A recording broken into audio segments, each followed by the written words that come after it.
ব্রাহ্মণবাড়িয়ারে শুধু ট্যাটা দিয়ে ছেড়ে দিব, অস্ত্র লাগবে না। ব্রাহ্মণবাড়িয়ার লোকজনই পুরা ঠেক দিয়ে দিবে ওই ইস্টার্ন ফ্রন্ট, কিচ্ছু লাগবে না।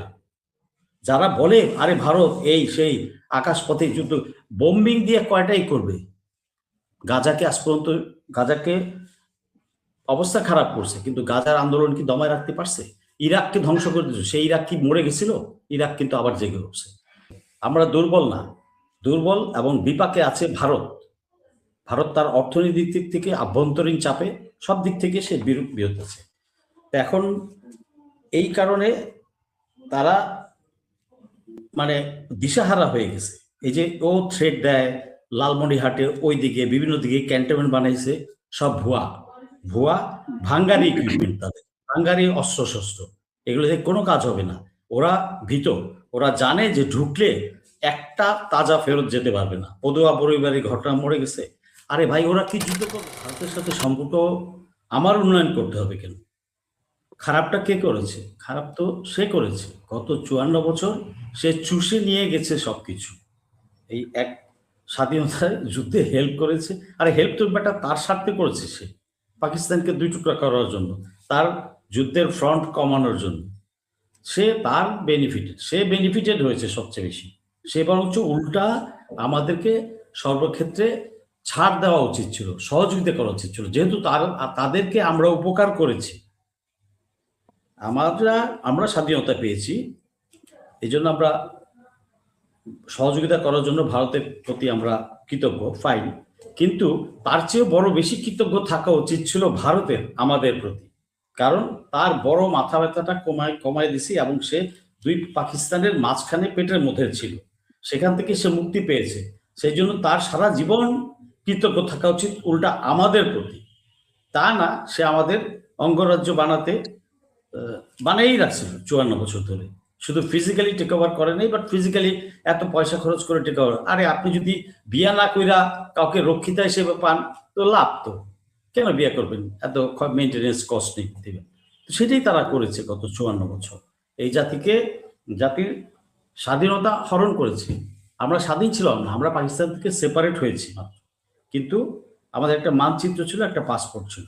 বাকি কন্ট্রোল, ব্যবসা বাণিজ্য, পররাষ্ট্রনীতি, অর্থনীতি, ডিফেন্স মেকানিজম, সবকিছুই তাদের কবজায় ছিল বারে বারে। আর গত 16 বছর তো একটানা ছিল, এটা কোনো প্রশ্নই উঠে না, কোনো বলার কিছু নাই। এটা আমরা সবাই জানি।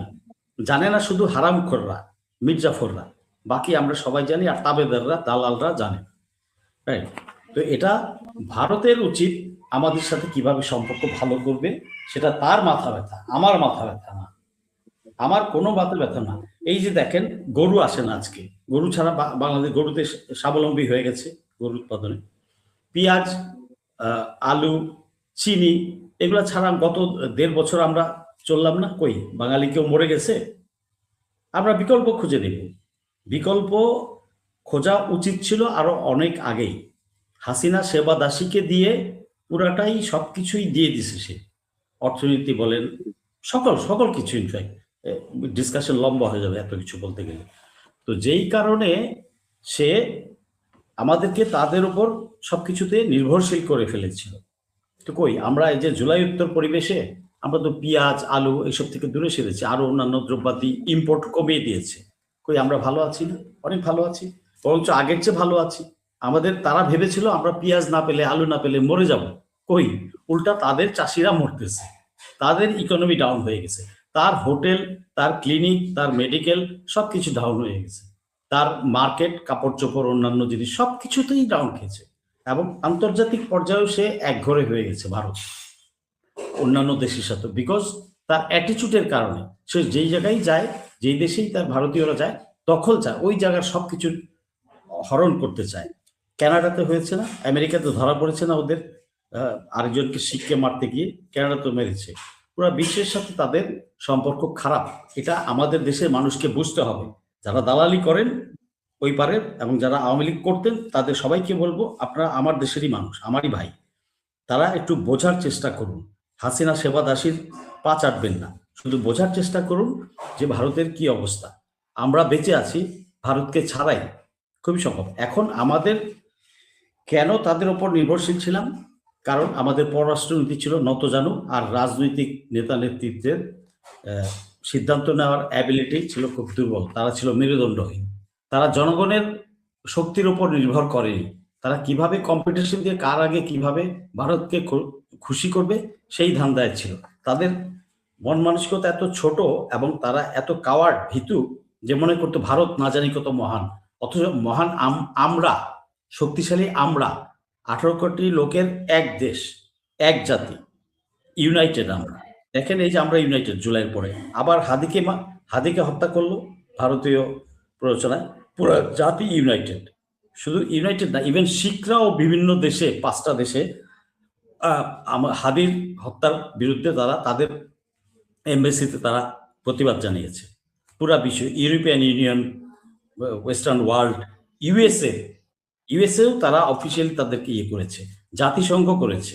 জিনিসটাকে জাতিসংঘ সিরিয়াসলি নিয়েছে এবং কোনো একটা হিউম্যান রাইটসের অধীনে আমার বিশ্বাস এবং আমি যতটুকু জেনেছি তদন্তও চলছে, এটা বেরোয় আসবে এবং জাতিসংঘ জানতেও চেয়েছে এটার ব্যাপারে। সো বুঝতে পারছেন, আমরা দুর্বল না, দুর্বল এবং বিপাকে আছে ভারত। ভারত তার অর্থনৈতিক দিক থেকে, আভ্যন্তরীণ চাপে, সব দিক থেকে সে বিরত আছে। এখন এই কারণে তারা মানে দিশাহারা হয়ে গেছে। এই যে ও থ্রেড দেয় লালমনিরহাটে, ওই দিকে বিভিন্ন দিকে ক্যান্টনমেন্ট বানাইছে, সব ভুয়া ভুয়া, ভাঙ্গারি ইকুইপমেন্ট, তাদের ভাঙ্গারি অস্ত্র শস্ত্র, এগুলোতে কোনো কাজ হবে না। ওরা ভীত, ওরা জানে যে ঢুকলে একটা তাজা ফেরত যেতে পারবে না। পদুয়া পরিবারের ঘটনা মরে গেছে। আরে ভাই, ওরা কি যুদ্ধ করবে? আমার এক ব্রাহ্মণবাড়িয়ারে শুধু ট্যাটা দিয়ে ছেড়ে দিব, অস্ত্র লাগবে না। ব্রাহ্মণবাড়িয়ার লোকজনই পুরা ঠেক দিয়ে দিবে ওই ইস্টার্ন ফ্রন্ট, কিচ্ছু লাগবে না। যারা বলে আরে ভারত এই সেই আকাশপথে যুদ্ধ, বোম্বিং দিয়ে কয়টাই করবে? গাজাকে আজ পর্যন্ত, গাজাকে অবস্থা খারাপ করছে, কিন্তু গাজার আন্দোলন কি দমায় রাখতে পারছে? ইরাককে ধ্বংস করে দিচ্ছে, সেই ইরাক কি মরে গেছিল? ইরাক কিন্তু আবার জেগে উঠছে। তো ওই এয়ার পাওয়ার দিয়েই সবকিছু হয় না। এয়ার পাওয়ার দিয়ে কতক্ষণ চালাবে?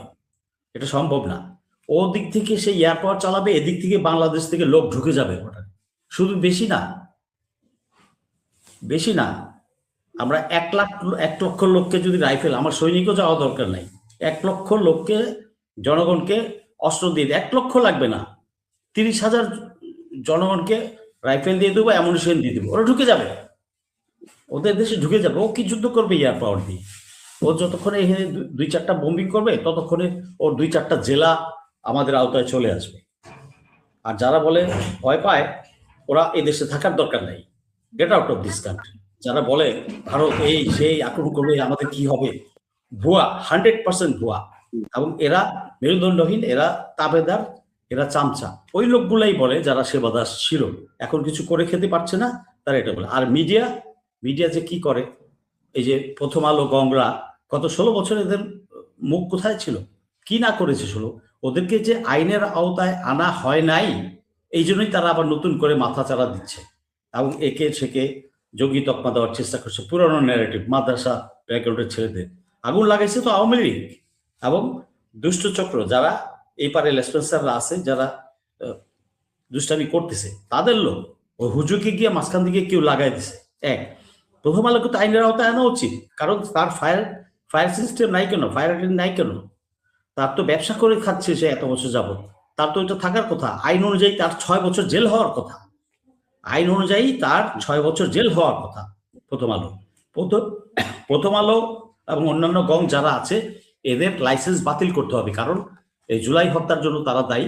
গত 16 বছরের সকল অপকর্মের জন্য তারা দায়ী। হাসিনাকে প্রমোট করেছে, তার চেয়ে বেশি ভারতের সেবা করেছে।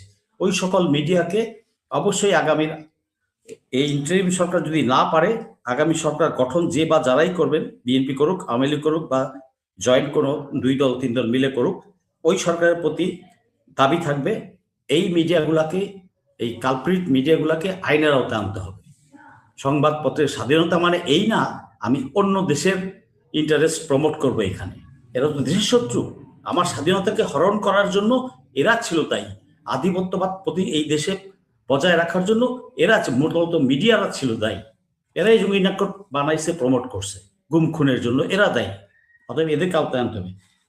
এই সমস্ত কারণে ভারতের থেকে বের হয়ে এসে আমার নতুন বন্ধু খুঁজতে হবে। সেজন্যই পাকিস্তানের সাথে আমার সম্পর্ক উন্নত করা না, শুধু ঘনিষ্ঠ করা, একান্ত করা এবং চুক্তি সম্পাদন করাটা জরুরি। শুধু সম্পর্ক না, তার সাথে আমার সামরিক চুক্তি হতে হবে, ব্যবসা আমার সাথে তার ভালো হবে। 16 বছর তো করতে দেয় নাই, ও তো 54 বছরের ব্যবসা, অথচ আমরা স্বাধীনতা অর্জন করেছি এবং তারপরে সে তো আর আমার শত্রু না, 1000 মাইল দূর থেকে। তার সাথে আমার উচিত ছিল, আমার দেশের উচিত ছিল কিভাবে ব্যবসায়িক ফায়দা নেওয়া যায়। আমরা তাদের সাথে ব্যবসা করে ভারত থেকে মুক্ত পেতে পারতাম। ভারতের সাথে আমার কি পরিমাণ বাণিজ্য ঘাটতি, আমি যদি পাকিস্তানের সাথে বাণিজ্য করতাম, শ্রীলঙ্কা, অন্যান্য সাব কান্ট্রিগুলোর সাথে অ্যাটলিস্ট, তাহলে কিন্তু আমি লাভবান হতে পারতাম। কিন্তু আমাদের পলিসিগুলাই এমনভাবে কন্ট্রোল করছে তারা, যে অন্য কোনো দেশের সাথে আমাদেরকে মিশতে দেয় নাই। কোনো কিছু পাকিস্তান করতে গেলেই ওই পার থেকে ফোন, আর যেই গভর্নমেন্টে ছিল ফোন অথবা থ্রেড। বিএনপি পাওয়ারে থাকলে বিএনপিকে থ্রেড দিত হালকা, আর হাসিনাকে তো কবজায় রেখেছিল। এইভাবে করে করে তারা কিন্তু আমাদের সার্বভৌমত্ব পুরা খেয়ে নিয়েছিল।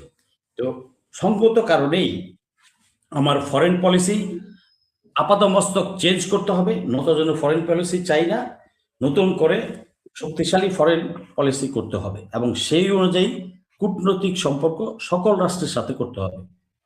এবং শুধু পাকিস্তান না, পাকিস্তান, চায়না, টার্কি, মিডল ইস্টের সকল মুসলিম কান্ট্রি, অন্যান্য দেশ, সকলের সাথে আমার, আমেরিকার সাথে আমার সম্পর্ক থাকবে, সবার সাথে, আমার রাশিয়ার সাথেও থাকবে।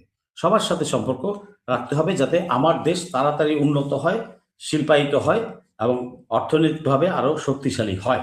এটার জন্য এবং আগামীর বাংলাদেশকে, আমরা নতুন বন্দোবস্তের বাংলাদেশকে একটা শক্তিশালী রাষ্ট্র হিসেবে দেখতে চাই।